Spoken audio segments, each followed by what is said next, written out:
பாகிஸ்தானில் இருக்கக்கூடிய அமெரிக்க தூதரகம் மீது தாக்குதல் நடத்தப்பட்டிருக்கிறது.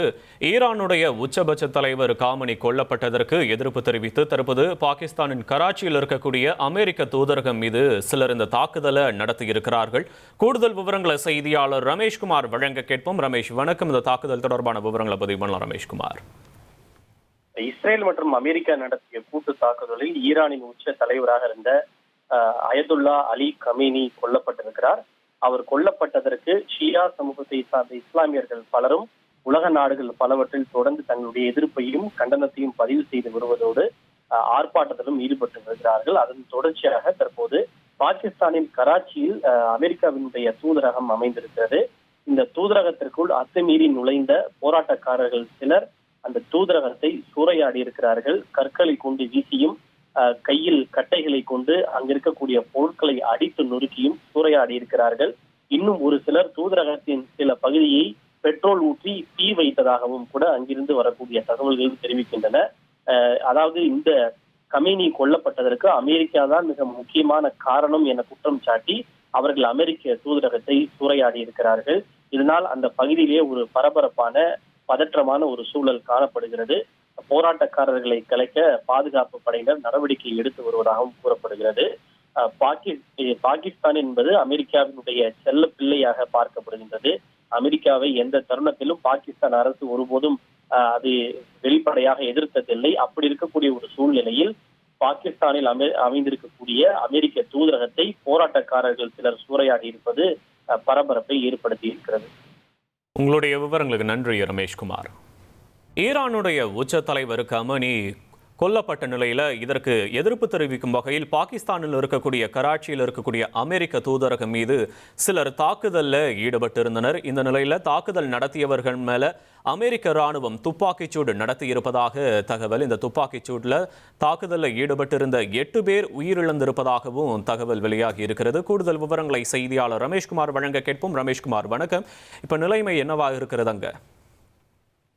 கமீனி கொல்லப்பட்டதற்கு எதிர்ப்பு தெரிவித்து பாகிஸ்தானில் இருக்கக்கூடிய அமெரிக்க தூதரகத்தை சில போராட்டக்காரர்கள் சூறையாடியதாக சற்று முன்னதாக நாம் செய்திகளை வெளியிட்டிருந்தோம்.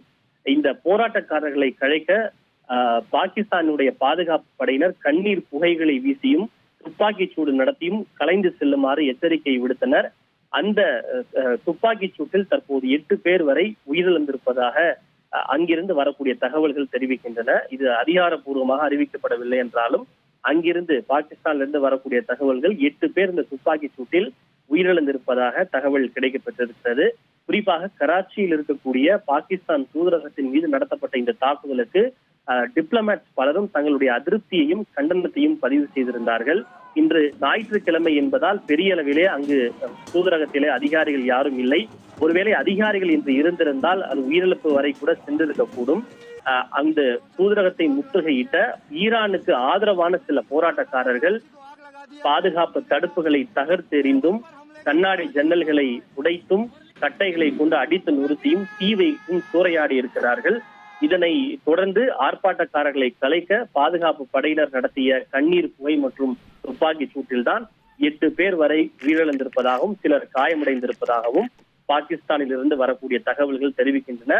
அந்த இடம் இன்னும் பதற்றமாகவே காணப்படுகின்றது. ஒரு பரபரப்பான பதற்றமான ஒரு சூழலாக தூதரகத்தை சுற்றியுள்ள பகுதிகள் காணப்படுகின்றன. உங்களுடைய விவரங்களுக்கு நன்றி ரமேஷ்குமார்.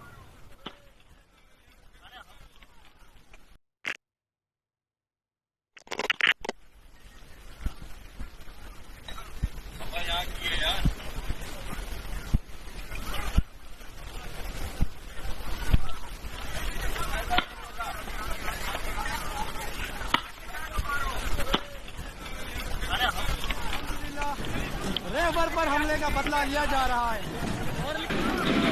तोड़ दिया।